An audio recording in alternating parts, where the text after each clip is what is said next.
মুরগিতে অনেক ফার্মে দেখা যায় আমাশা হচ্ছে। আমাশার জন্য আমরা কী করতে পারি বা কোন জীবাণুনাশক আমরা ব্যবহার করতে পারি? আমাশার জন্য এ হলো সূর্যের আলো, মানে আশেপাশের গাছপালা যদি আমরা বেশি থাকে তাহলে সূর্যের আলো পড়ে না ভিতরে, তখন আমাশার জীবাণুটা মারা যায় না। তারপরে চুন, হ্যাঁ, আমরা চুন ব্যবহার করব, এটা আমাশার জন্য কাজ করে। তারপর হলো ফরমালিন। তাহলে আমরা দেখলাম আমাশার জন্য কাজ করে হলো ফরমালিন, এগুলো সবচেয়ে ভালো। তারপরে চুনও কিছুটা কাজ করে। তারপর হলো সূর্যের আলো বা যদি শুকানো হয় তাহলে আমাশার জীবাণু কমে যায়। তাহলে সবচেয়ে ভালো হলো ফরমালিন আমরা এইভাবে স্প্রে করতে পারি বা লিটারে দিয়ে দিতে পারি। কী বলে, ফ্লোরে দিতে পারি পানির সাথে মিক্স করে, এবং স্প্রেও করতে পারি, অথবা পটাশ এবং ফরমালিন দিয়ে ফিউমিগেশন করতে পারি। এটা আমার ইউটিউবে দেওয়া আছে কীভাবে ফিউমিগেশন করতে হবে। এটা করা যেতে পারে। আশেপাশেও স্প্রে করতে হবে ফরমালিন দিয়ে, এবং মুরগি বিক্রির পরের দিনই লিটার সরাই ফেলতে হবে। আমরা করে কি, খামারিরা করে কি, মুরগি বিক্রি করে তারপরে 1 দিন 2 দিন 3 দিন লিটার পরে থাকে। তাহলে আপনি কোনো রোগ আপনার ফার্ম থেকে যাবে না। রোগ জীবাণু ওই আশেপাশে বসে থাকবে। তারপর আবার মুরগি আসলে ওখান থেকে আসবে। এই জন্য সাথে সাথে সরাই ফেলতে হবে যাতে জীবাণুটা চলে যায়। আপনি এখানে রাখলে কী হবে, জীবাণুও থাকবে, আশেপাশে ছড়িয়ে যেতে পারে। এই জন্য বিক্রির পরের দিনই অল টাইম সারা বছর মুরগি পাললে সব লিটার সরাই ফেলতে হবে, পরিষ্কার করতে হবে। মানে দ্রুতই 2-3 দিনের ভিতরে টোটাল পরিষ্কার করে শুকায়ে তারপরে লেপে টেপে দিয়ে স্প্রে করে রেখে দিতে হবে। এটা হলো নিয়ম। তাহলে আমরা দেখলাম আমাশার জন্য যে জীবাণুনাশক চুন, শুকাইতে হবে, ভালোভাবে শুকাইতে হবে। আশেপাশে গাছপালা যদি থাকে, এরকম সমস্যা হয় যে সূর্যের আলো পড়ে না বা আসে না, ওইরকম কিছু ব্যবস্থা করা যেতে পারে। শুকাইতে হবে, চুন দিতে হবে, তারপর হলো ফরমালিন সুযোগ থাকলে এই। আর লেপে দেওয়ার জন্য তো আমি বললাম সবগুলো আইটেম একসাথে দিয়ে লেপে দিতে হবে, তারপরে একটা জীবাণুনাশক দিয়ে স্প্রে করতে হবে। এই হলে আপনার ফার্মের আমাশা হওয়ার যে সম্ভাবনা এখানে থেকে আপনাদের মুক্তি পাবে। আর এরপর আমাশা হইতে পারে, এটা খাবারের কারণে হতে পারে।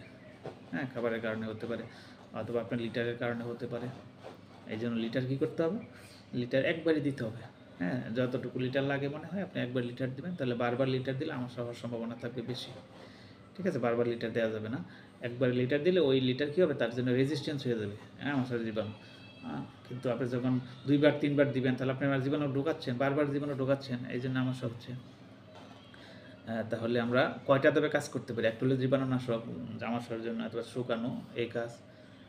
তারপর হলো লিটার একবারে দেওয়া, বারবার না দেওয়া, এই কাজগুলো। আর খাবারের জন্য যেটা হয়, এটার জন্য তো আমাদের কিছু হাত নাই। খাবার আমাদের দেশে যে খাবার বানায়, সেখানে যে মেডিসিন ব্যবহার করে, বা সারা পৃথিবীতে এখন আমাশার জন্য যে মেডিসিন ব্যবহার, এগুলো রেজিস্ট্যান্স হয়ে গেছে, এই জন্য আর ভালো কাজ করে না।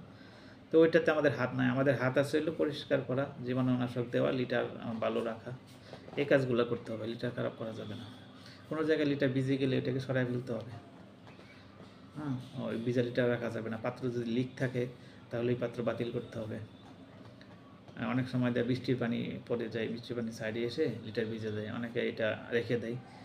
তাহলে এটার জন্য জীবাণু তো এখানে তৈরি হবে 100%। এই জন্য ভিজে গেলে সরাই ফেলতে হবে। আর হলো সেটটা এভাবে বানাইতে হবে, হ্যাঁ, বাড়তি অংশ থাকবে 2.5 ফিট, কী বলে 3 ফিট বা 3.5 ফিট, যাতে ভিতরে বাইরের কী বলে বৃষ্টির পানি না ঢুকে। এই কাজগুলো করতে হবে। লিটার ভালো রাখতে হবে।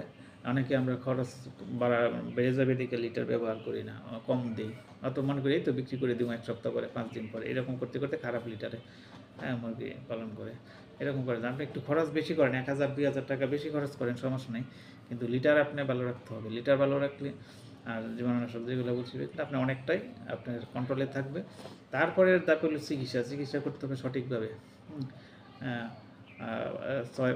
5 দিন 6 দিন চিকিৎসা করতে হবে অ্যান্টিবায়োটিক, এবার সাথে, হ্যাঁ, আমাশার ওষুধ দিয়ে, আর সাথে আরেকটা অ্যান্টিবায়োটিক, 2টা অ্যান্টিবায়োটিক ব্যবহার করতে হবে আমাশার জন্য।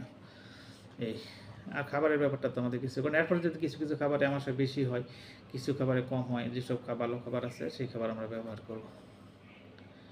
তাহলে আমাশা ব্যাপারটা আমরা আলোচনা করলাম, এটা আমরা অনুসরণ করব, তাহলে অনেকটাই ভালো একটা ফল পাবো। তাহলে এই পর্যন্তই, আল্লাহ হাফেজ।